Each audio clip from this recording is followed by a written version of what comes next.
बिस्मिल्लाहिर्रहमानिर्रहीम। अस्सलाम वालेकुम। कैसे हैं आप? आई होप के बिल्कुल ठीक होंगे। प्यारे प्यारे बहन भाइयों, आज जो हम रेसिपीज़ बना रहे हैं वो है सबकी मनपसंद और सर्दियों की मशहूर सौगात साग। आज मैं आपके साथ शेयर करूंगी साग को ज़्यादा मज़ेदार बनाने और इससे देर तक महफूज करने का तरीका। तो मैं आपके साथ इसमें कुछ टिप्स भी शेयर करूंगी जिससे आप साग को ना सिर्फ कई गुना ज़्यादा मज़ेदार बना सकते हैं बल्कि इसे आप साल भर के लिए महफूज भी कर सकते हैं। तो अब आइए और चलते हैं और मिलकर शुरू करते हैं अपने आज की रेसिपी। इसके लिए हमारे पास है साग 2 किलो। फ्रेश साग लें और इसके मोटी टहनियाँ जो हैं वो उतार कर अलग कर लें। ज़्यादा मोटे पत्ते जो या टहनियाँ उतार कर अलग करने के बाद अब आप इसका छिलका उतार लें। इसके गंदल से इसका छिलका उतारें। पहले आप सारे साग को इसी तरह अच्छी तरह साफ़ कर लें। देखें, इस तरह आप साफ़ करने के बाद इसके छोटे पत्ते हैं जो हैं वो इसके साथ रहने दें और बड़े पत्तों को उतार लें। अब आप इसे काटना शुरू करें। इसे आप बारीक काट लें।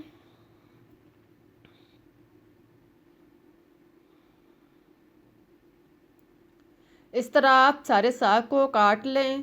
साग को काटने के बाद आप एक साइड पर रख दें और फिर आप 1 किलो पालक लें।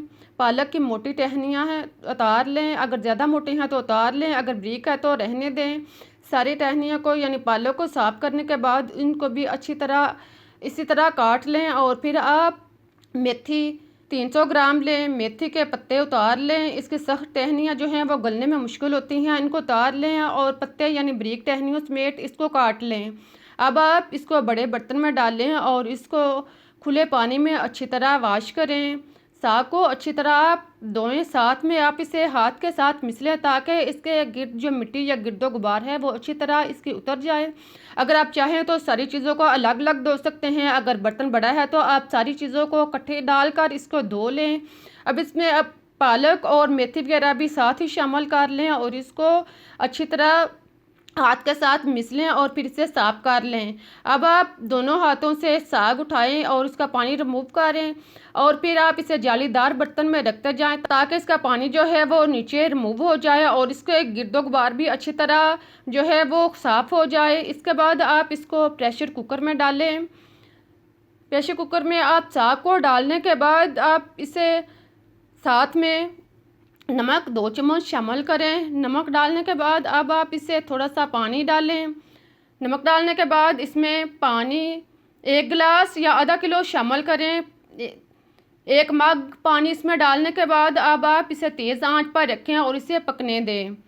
साथ में जब साग जो है इसकी तह नीचे होना शुरू हो जाए तो आप इसको चम्मच की मदद से हरकत दें ताकि साग जो है वो इसके तह जो है वो नीचे हो जाए और साग जो है वो नरम हो जाए। अब आप इसमें 15 से 20 हरी मिर्च इसे धोकर साफ़ कर लें, वो शामिल करें और साथ में 1 अदद प्याज इसे काट लें दरमियाने साइज़ का और शामिल करें। फिर आप लहसुन और अदरक, लहसुन के 4-5 दुबे और अदरक थोड़ा सा इसमें साथ ही डाल दें और फिर 1 अदद टमाटर।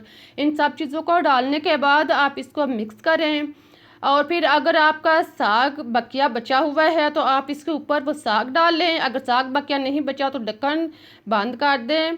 देखें, बकिया साग जो है अगर है तो इसको डालने के बाद इसको अच्छी तरह डालें और फिर इसे बगैर ढक्कन बंद किए आप इसे पकने दें ताकि इसकी तह जो है वो नीचे हो। जब इसकी तह नीचे होगी फिर ढक्कन बंद करें। जब इसकी तह ऊपर हो तो हरगिज़ ढक्कन बंद ना करें, इस तरह आप नुकसान का खदशा होता है। आप इसे चम्मच के साथ हरकत दें और इसे दबा कर नीचे कर लें। देखें, जब साग जो है वो काफ़ी प्रेशर कुकर के किनारों से नीचे हो जाए इस तरह बिल्कुल, तो फिर आप इसका ढक्कन बंद करें। ढक्कन को अच्छी तरह बंद करने के बाद आप इसके ऊपर वेट चढ़ाएं और इसे पकने दें। पहले आप इसे तेज़ आंच पर और फिर मीडियम आंच पर 35 से 40 मिनट तक पकाएं और फिर इसका ढक्कन ओपन करके साग चेक कर लें। अगर साग गल चुका है तो आप इसको घोट लें। आप इसको घोटने के साथ भी घोट सकते हैं, इजीली घोटने के साथ घोट लें। अगर आपको पास घोटना नहीं है या घोटने में मुश्किल है तो आप इसको ग्राइंडर में पीस सकते हैं। आप इसको मदानी यानी मक्खन निकालने वाली मशीन से भी आप इसको नरम कर सकते हैं। आप साथ में आप इसमें घोटते हुए यानी पीसते हुए ग्राइंड करते हुए साथ में आप 3 से 4 चम्मच या आधा कप बेसन शामिल कर लें और इसको साथ ही ग्राइंड कर लें। इसको अच्छी तरह पीसने के बाद एक साइड पर रख दें। फिर आप किसी कढ़ाई या बर्तन में ऑयल या देसी घी या मक्खन जो भी आपके पास है वो आप इसमें डालें और उससे गर्म होने पर आप इसमें अदरक कुटा हुआ 2-3 खाने के चम्मच शामिल करें और फिर इसको ब्राउन होने दें। जब अदरक का कलर चेंज हो जाए तो फिर आप इसमें सुरख मिर्च साबुत, आप गोल भी ले सकते हैं, दूसरी लंबी भी ले सकते हैं कुछ।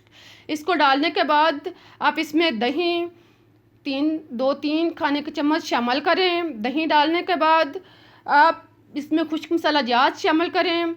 आप इसमें सुरख मिर्च दानेदार 1 चम्मच और सुरख मिर्च पीसी हुई 1 चम्मच, या आप टेस्ट के मुताबिक डाल सकते हैं, क्योंकि पहले हरी मिर्च भी काफ़ी डाल चुके हैं इसलिए आप टेस्ट के मुताबिक डाल सकते हैं। साथ में नमक भी टेस्ट के मुताबिक आप इस्तेमाल कर सकते हैं।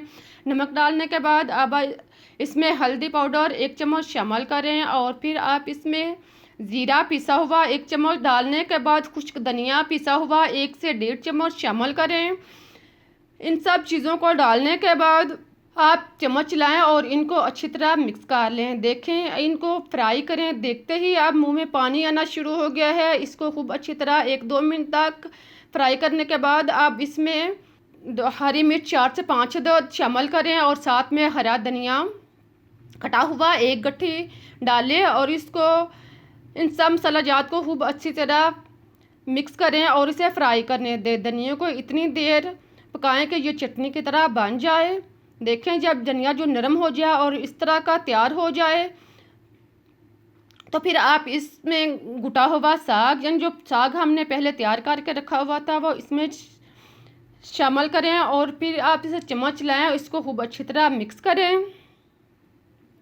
साग और सारे मसाला जात को खूब अच्छी तरह मिक्स करने के बाद आप इसको पकने दें। इस दौरान चूल्हा जो है वो धीमा हो, पहले मीडियम पे बनाएं और फिर आप इसे लो आंच पे पकने दें। देखें, साग जो है वो ऊपर उठना शुरू हो गया है, यानी बॉयल होना शुरू हो गया है। अब आप इसका ढक्कन बंद करें और इसे 8 से 10 मिनट के लिए दम पर रख दें। लो आंच पर इसे दम पर रख दें।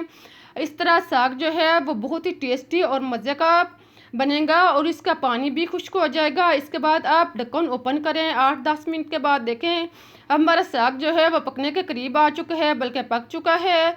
आप इसको चम्मच के साथ मिक्स करें, 1-2 दफ़ा इसे हरकत दें ताकि साग जो है वो नीचे से लगे नहीं। अब आप इसको मज़े के साथ खा सकते हैं और महफूज भी कर सकते हैं। महफूज करने के लिए आप इसे किसी ढक्कन या एयर लॉक डिब्बे में रखें और इसे पहले अच्छी तरह ठंडा करें और फिर इसे एयर लॉक डिब्बे में रख कर रेफ्रिजरेटर में महफूज कर लें। आप साल भर में जब भी आपको साग खाने का मूड हो आप इसे निकालें। खाने से पहले आप 1 दिन या रात के वक्त इसको नीचे वाले खाने में रखें ताकि साग जो है वो नरम हो जाए।